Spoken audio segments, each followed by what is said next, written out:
చేసినోడిని కోసి కారం పెడతాడు. Level 100%. Welcome to my channel. ఎవరైనా మన ఛానల్ కొత్తగా చూస్తుంటే సబ్స్క్రైబ్ చేయండి.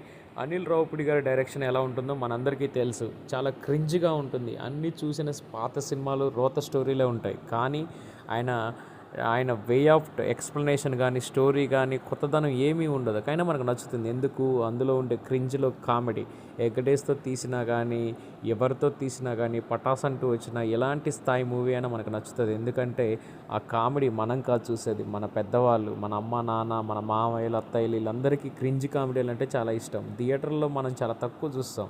వాళ్ళు 2 సార్లు 3 సార్లు ఇప్పటికీ చూడండి, సంక్రాంతికి వస్తున్న సినిమాని ఎన్నిసార్లు చూస్తారు? 2-3 టైమ్స్ వచ్చినా కానీ రిపీటెడ్గా చూస్తారు.